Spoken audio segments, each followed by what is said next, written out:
everyone. Welcome back to another week of Bulletproof Hygiene. We are super excited to have you joining us this week as we are stretching our mental curiosity muscles.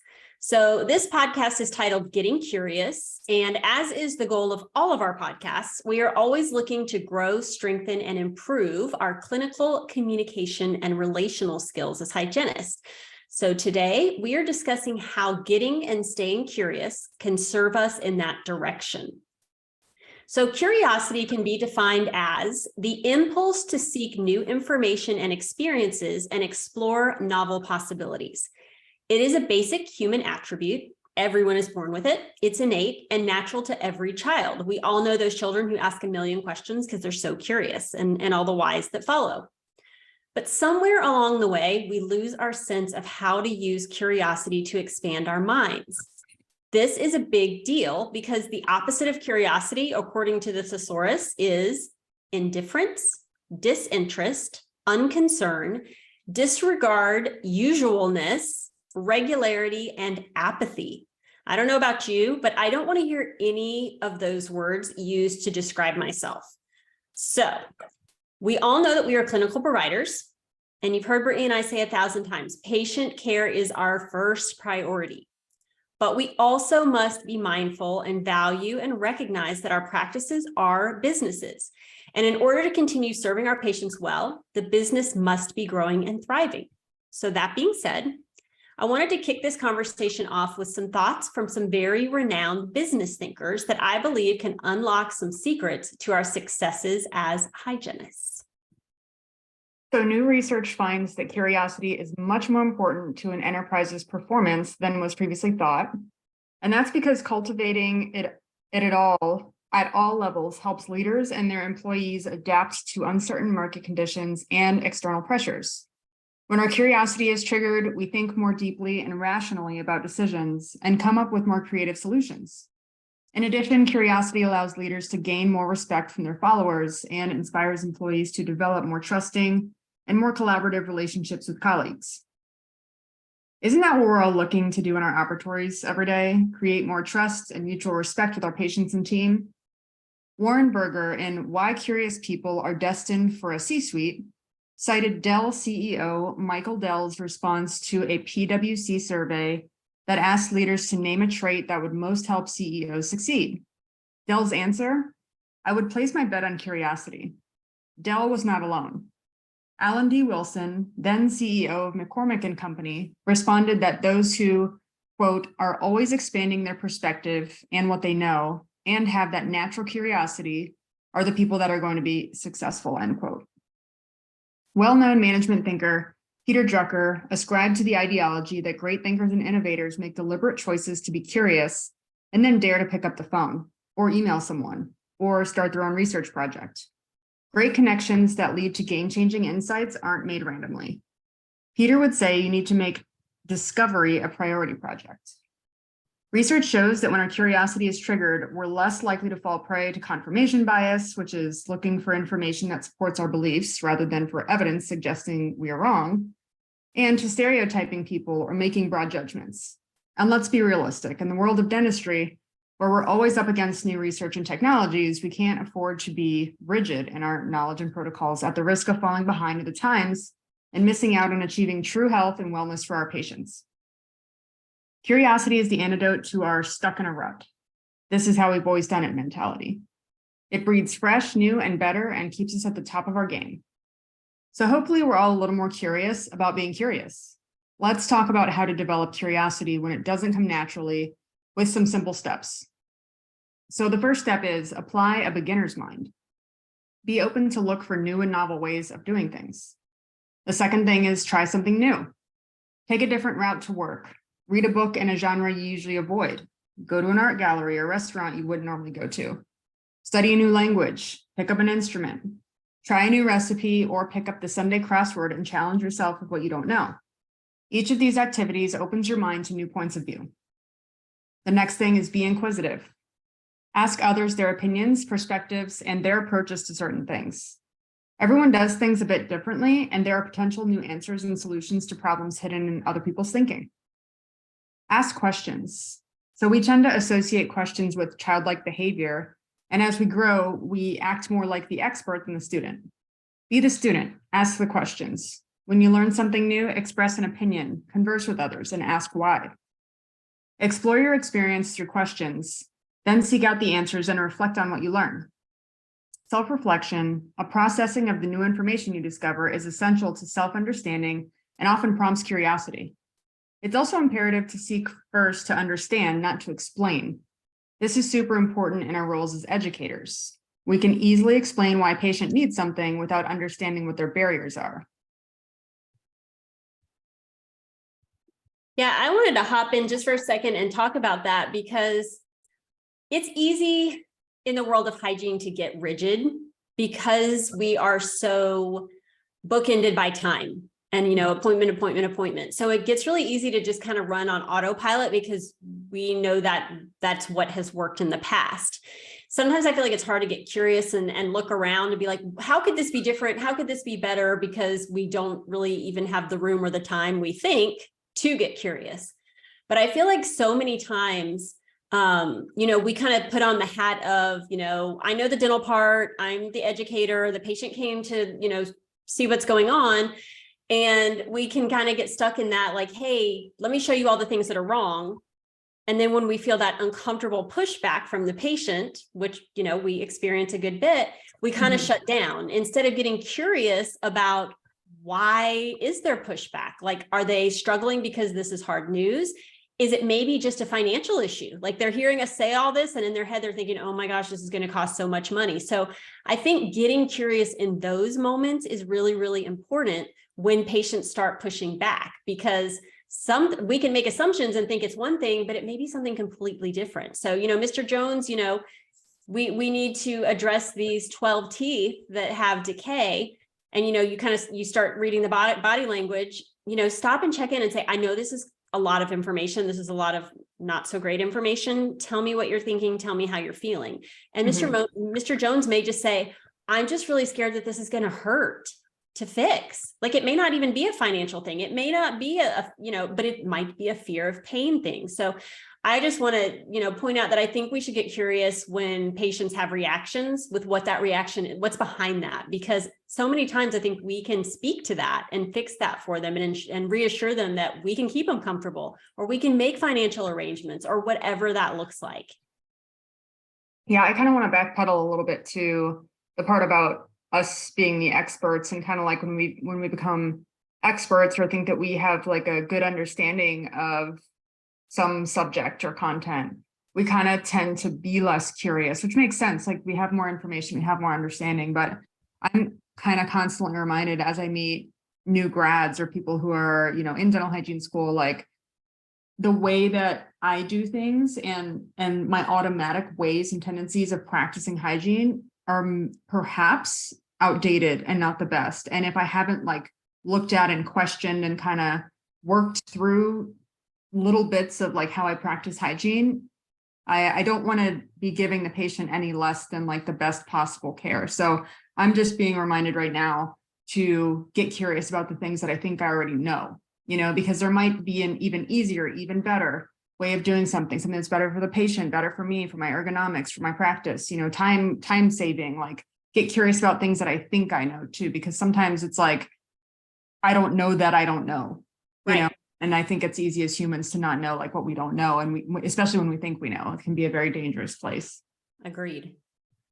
Yeah. So the next part of this is go to people and not Google. So we all love Google, but the most dynamic learning occurs when we interact with others. They inspire us. They trigger thoughts and actions that inspire curiosity. Curiosity is a dynamic process of questioning and creating and investigating. It's inspired when we come up against others who are also exploring the world, others who have knowledge to share acquired from their own inquiry. Hang out with these explorers, ask questions of them, listen and watch and learn. Again, this is super relevant to us as hygienists and why we exist as Bulletproof Hygiene. Hearing what's working for someone else or how they approach something is so valuable and can be completely life-changing. And the last component of this section is don't be the smartest person in the room. Find mentors, coaches, or professional leaders that know more, have been doing it longer, have failed a ton, and have a passion for what they do. If you look around and realize that no one around you is growing or pushing the boundaries, it's time to find a new tribe.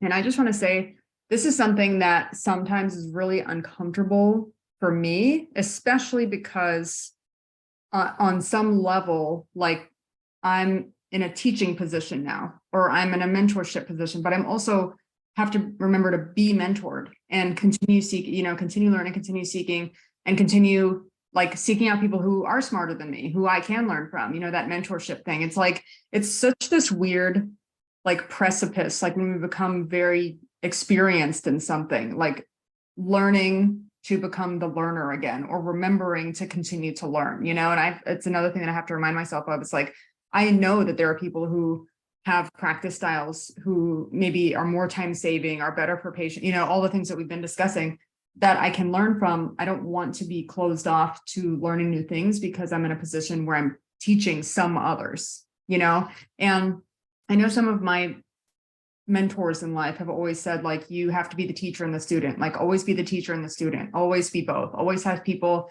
who are kind of like maybe a few steps behind you and people who are a few steps ahead of you. And that's always what's worked best with me. So I think it's a good mental reframe or a good kind of like mental shift for us all to make. Yeah, I agree. And I want to speak back to the go to people, not Google. I want to plug our Mighty Network for just a second. If you're listening and you haven't joined yet, join. It's free. It doesn't cost anything. You download the Mighty Network app, you search Bulletproof Hygiene and join. And I want to speak to that because that's been a great place for me too. Like we've had members hop in and say, hey, who's using this? Who's doing this? Has anybody tried this? Hey, this is working for us. I actually I'll give a shout out to Anthony Gonzalez, and I were having a conversation this week, and he sent me a really great lecture to listen to on probiotics. And I'm like, thank you, this is awesome. So that is what that is for. So, especially in the world of dentistry and hygiene, that's such a great forum for us to use that way, to lean on each other and learn from each other. So if you haven't joined yet, I just wanted to plug that. So I want to say that I think one of the biggest barriers to curiosity is fear. And though we don't often discuss this in dentistry, or at least really get honest about it, it's very real for us. So I want to expound on a couple of real life, real-time examples. So when I come from the mentality of I'm a dental professional, my patients come to me for my assessment, directions, guidance, and solutions. They don't know what I know, which is why they come to me. So it's very easy for me to fall into the trap of feeling like I better have all the answers.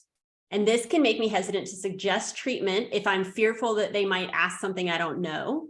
And that's honestly a disservice not only to my patient, who would miss out on the opportunity for true health, but also to the practice in the arena of production, referrals, and reputation. Fear says that curiosity in this instance makes it seem like I don't know what I'm doing. But being authentic and vulnerable are connection builders. When we come across as know-it-alls, that builds walls and shuts doors. The reality is we don't know all the things, and we never will, because it's always changing and always growing. Getting curious enables us to know more while also connecting with those around us. When we get curious with our patients, it allows them to take part in the process and gain ownership of their conditions, helping to solve the problem and create solutions versus just being told what is wrong and what to do, which brings cooperation, awareness, and engagement. And think about that personally, like who likes to be told what to do? Not me. But if someone says, hey, this is the issue, and I'm thinking, this is the route I would go, but what are your thoughts? And, you can get involved in that. I think it really does bring that cooperation, which is what we're looking to build with our patients. It's a relationship. So instead of letting that fear shut me down, what if I embrace the concept of curiosity, which in itself establishes that I don't have all the answers? And I say, I don't know, but I'll find out.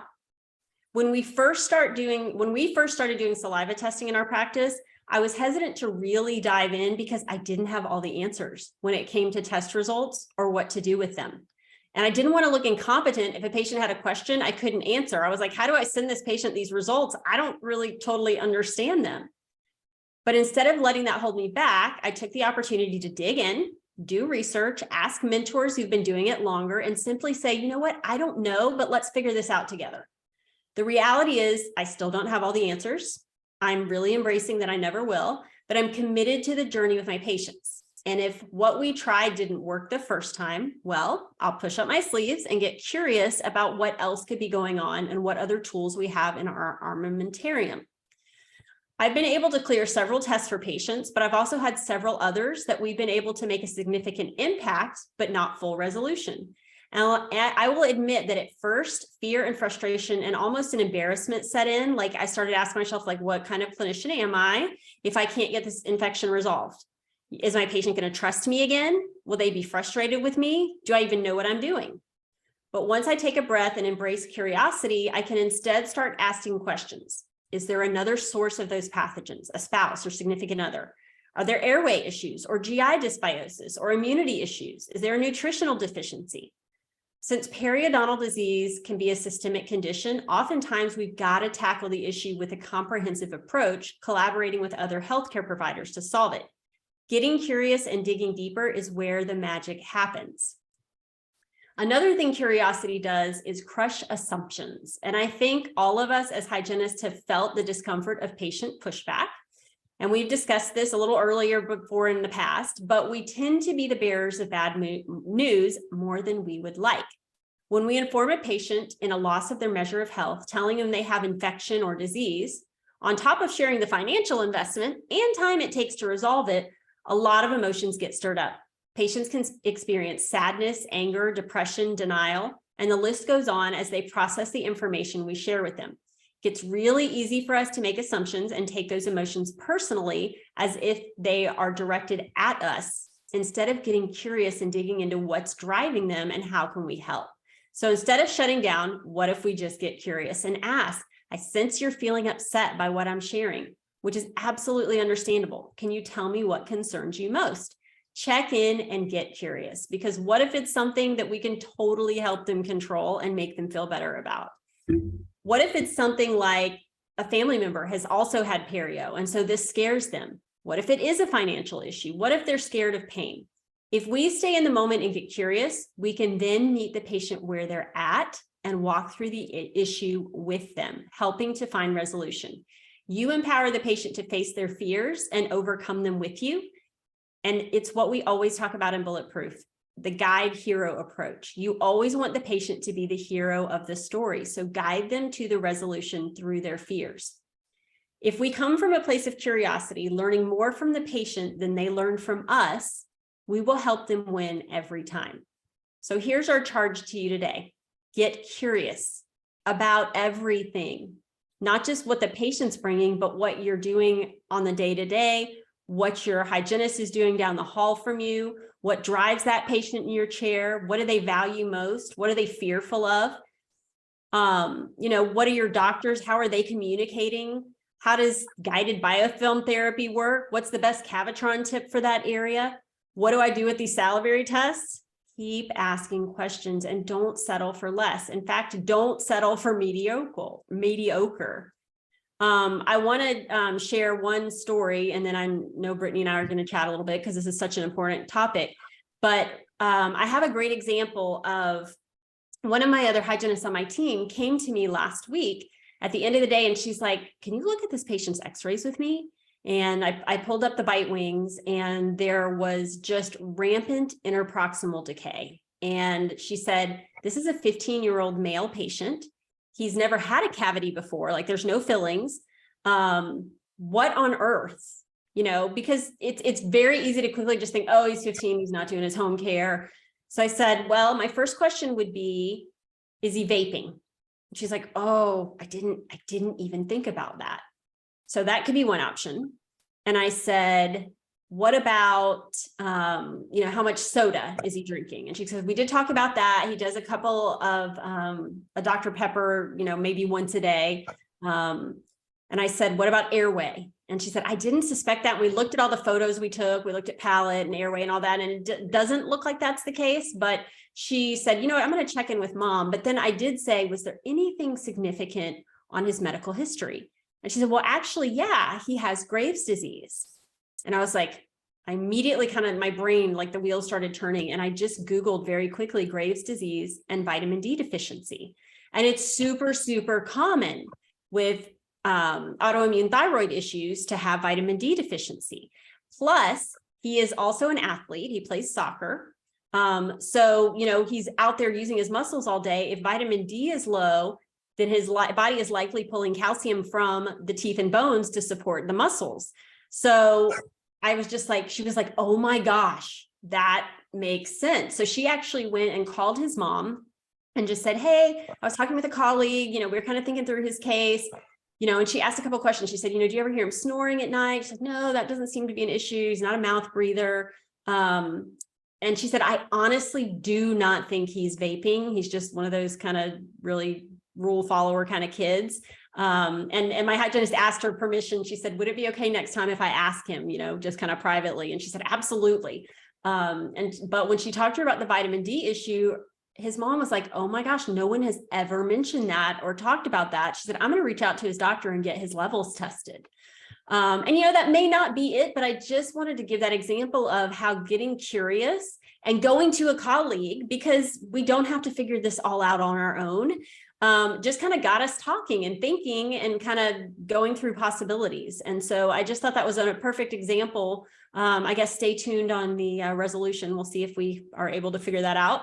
But I just liked that as an example for how we need to work together within our practices, within our own team, to help our patients get healthy. I love that. I love that example. I'm like literally sitting here racking my brain thinking like, something like this. And I know I have 100 stories, but of course, none of them are coming to mind right now. Oh my gosh. Do you have anything else on this that you would like to share? I really don't. Not that I can think of after a long work day anyway. Yeah, right. Well, and that is one thing I want to say is I think sometimes we didn't talk about this, but I think one of the things that gets in the way of curiosity sometimes is exhaustion. When you leave at the end of the day and it's been a hectic day and you're tired, like the thought of even thinking about doing something new or different, that feels overwhelming. So I'll say that if you're listening to this podcast and you're like, I don't even have the time in my life to get curious, then I would say start there with creating some space for that. If you're that busy, you're going to get burned out very quickly, and there's not a lot of fulfillment in that.